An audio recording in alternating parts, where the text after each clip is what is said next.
you're making that person feel like they're the only thing that matters. And when you're partnering the potential of a sale of their greatest asset, don't you want to make people feel like that? Yeah.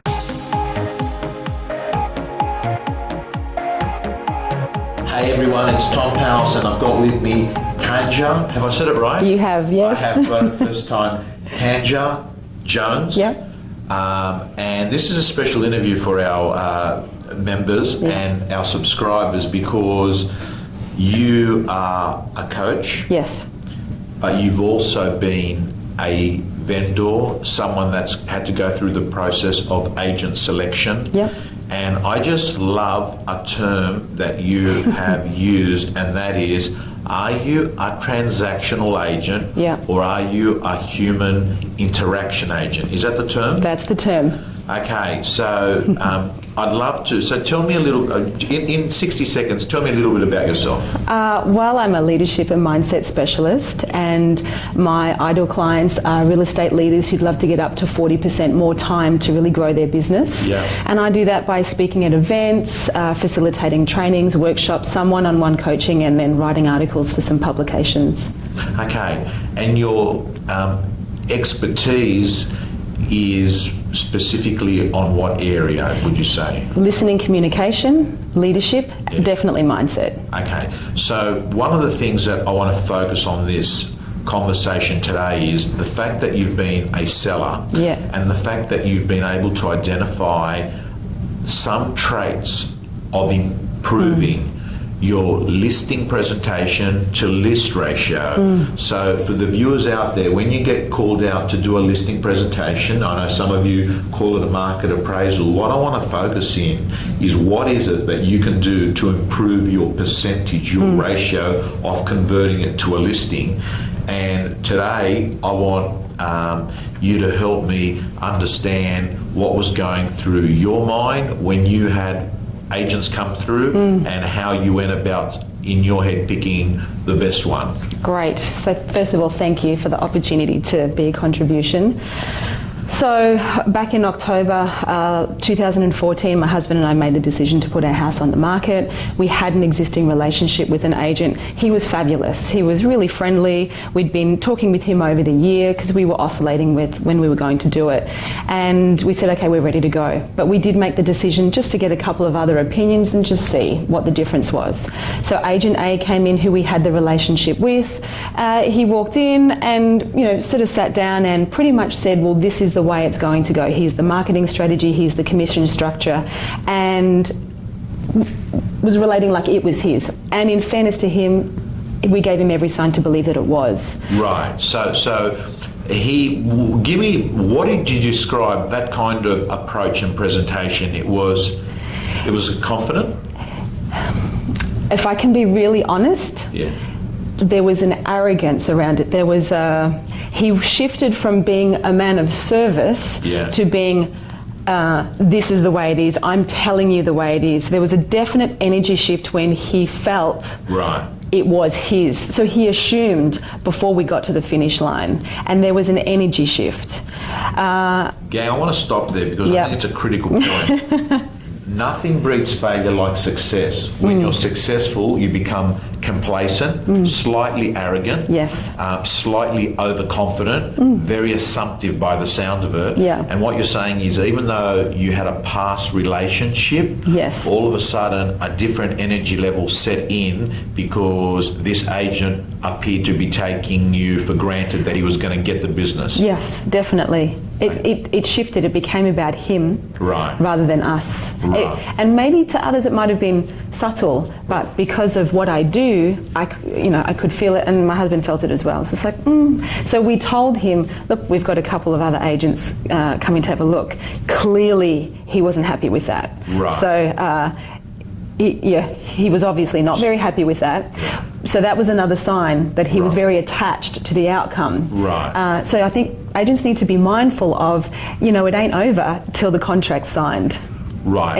It hasn't begun until the contract's signed. You're still developing rapport. The client is, we were still assessing. We hadn't made the decision. So you actually said at that listing presentation, we're talking to other agents? Yes, we did. Okay, and how many more did you get? 2. Okay, so tell us about the next appointment. So the next appointment was a lady. She came in with all of her information. I liked her because based on the value of the properties that she sold, she was getting a higher value, so that was our game. However, when we were talking, when she asked questions, she wasn't really listening. She kept cutting us off. Right. So it was like she was wanting us to move to her agenda rather than just be really open and get into our worlds and find out, who are we? Why are we selling? What's important to us? So she can articulate her value proposition accordingly. So you did not feel it was Christian-based? No. What's the best way to summarise in a sentence what that presentation felt like? Personal outcome based. She was trying to get us to where she wanted us to go, rather than finding out where do we want to go. Right. Hence the transactional kind of agent. Okay, and you indicated to her that you were still looking at other agents. Yes. And how did she respond? She was actually okay. It was like she understood that that was okay. And in comparison to the first agent, we didn't have a background of relatedness with her. There wasn't a history with her. So he was clearly disappointed because we did have one. She was like, okay, yeah, fair enough. But as soon as she left, my husband said to me, and it's interesting, he said, I don't like her. And here's the thing, it's never personal. Yeah. It's always professional, but the agents have a responsibility to professionally show up and listen and not take things personally, and vendors can feel when you're taking it personally. Yeah. So he said, I don't like her. I said, why? He goes, because she just wouldn't let me speak. She kept cutting me off. So, Tanja, I want to ask you, did you have a conversation with your husband as soon as she left? Yes. You did a debrief? A decision was made on the spot. It's not her. Right. Okay. Okay. And I, to be honest, Tom, I was like, but hang on, she got the highest value. So it was so interesting. In my experience, what people value, what potential clients value even more than the ultimate value of their property is they value a high-octane connection. They value this because... What do you mean by that? What's an octane connection? High-octane means you feel that you are the centre of the universe when you're in front of that person, like nothing else matters. You're not worried about what you're doing next. You're not worried about the listing you just missed or the call you haven't made. That you're making that person feel like they're the only thing that matters. And when you're partnering the potential of a sale of their greatest asset, don't you want to make people feel like that? Yeah. And at that point, I've got to tell you, just even looking at you, and I'm just thinking to myself, what I should be thinking to myself is always think that that vendor you're speaking to has got a sign on their head that says, make me feel important. Try and focus and be focused on not what you're going to say next, but focused on that client. So let's talk about the third presentation. So the third presentation, we were already impressed because the agent had his assistant come in come to the house about 3 to 4 days earlier with a beautiful box with complimentary coffee to a local cafe, with information around the properties that they've sold. And so the impression... What was in the box? So the box had, coffee, and it just happened to be our favourite cafe. We're like, that's a coincidence. So that was random, but our experience was, connection, because it just happened to be our favourite cafe locally.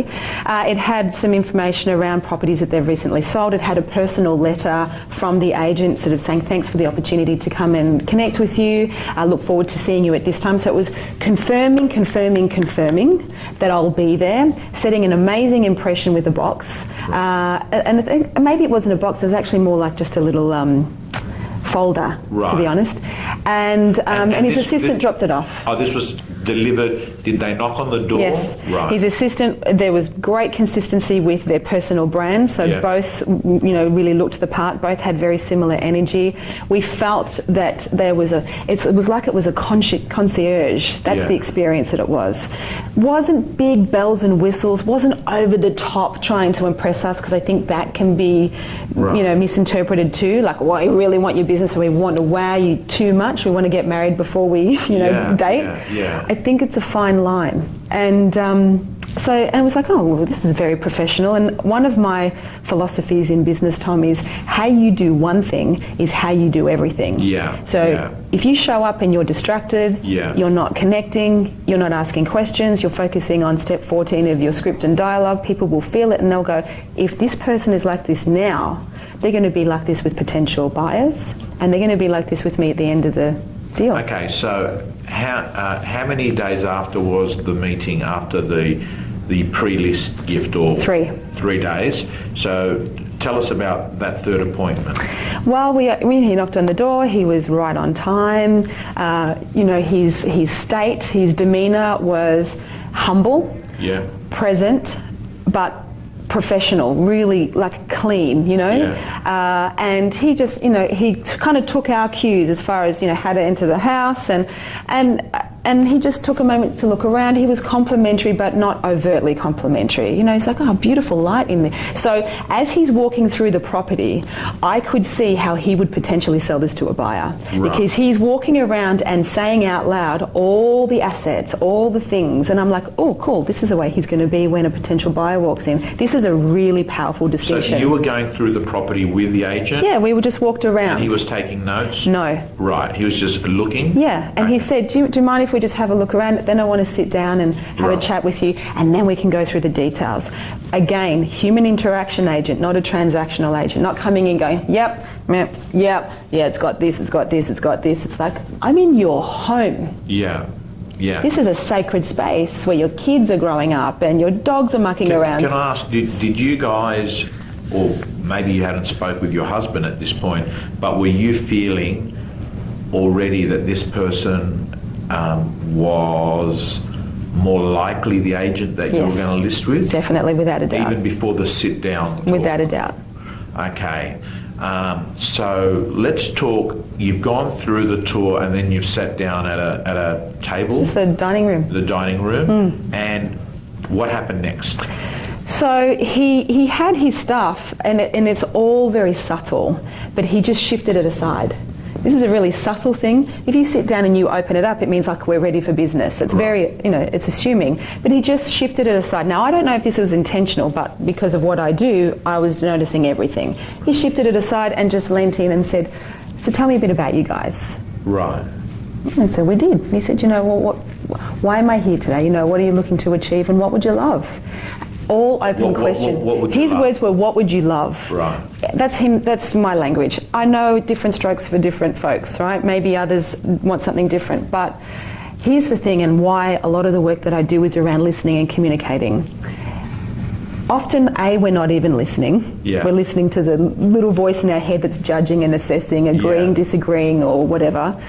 Then, where there's the layer behind that is people's fears and concerns, what they're worried about, but the golden layer behind that is people's hopes and dreams. Yeah. So if you ask, if an agent says, well, what would you love, or what's your desired outcome here, you're instantly eliciting what they'd love, what their hopes and dreams are. So you're understanding what's of the most value, so you can just start to speak to that.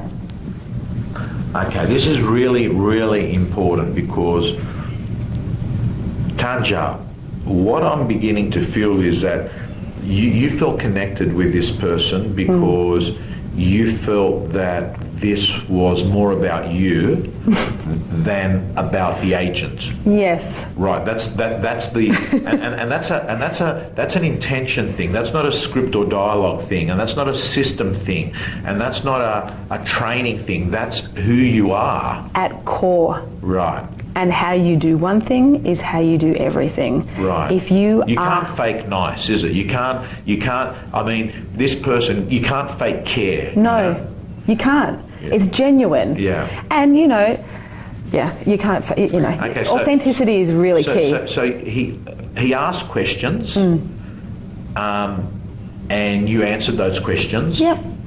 And I'm curious, Did he ask you, like, did price come into it? And It's really towards the end. He really spent his time establishing connection, establishing rapport. And what I mean by rapport is he really matched and mirrored our energy. So, you know, for agents that are listening to this, when you're with a client, if they're meek and mild, don't go in there with a massive bombarding voice. Yeah. Match their energy. Even if you're talking to a couple, maybe the wife's a bit more boisterous and the husband's a bit quieter. Again, customize your energy to the people you're speaking with, because then you've got two people you're trying to build rapport and connection with. Did he do that well? Beautifully. Okay, so let's talk about it, because we know that liking is very important. It's not everything. Liking doesn't guarantee you the listing. For sure, but it's the doorway. But it is the doorway. Right. I believe people buy people, not products. They're buying Tom Panos. Yeah. And then you just deliver more of Tom Panos, but they buy you. They buy the agent first. You indicated to me before we went on camera, we were having a quick chat, and you said it's a connection and a value add. Yeah, so, you know, we say we're in sales. Yeah. And yes, we are. And in the, you know, linguistics of business, it's that we sell stuff to people that want stuff. My definition of, here's the tricky thing with that distinction is, definition is decisive. So if you go in going, I've got to sell something, Yeah. it's very self-orientated. My definition of selling is connection plus adding value. Right. So if my distinction of selling is connection plus adding value, it means my ultimate priority is connection first and foremost. Then I'm just using the gift of listening and the power of presence to really connect with my client, find out what they want. And then I'm always listening for how can I add value to achieving their hopes and dreams in the least amount of time with the least amount of suffering. Okay, so I want to focus on takeaway points to our listeners. Yes. That completes the free video. If you'd like to see the full length of this interview, plus get the implementation video, plus get the scripts and dialogues and accountability, I recommend you join the Real Estate Gym.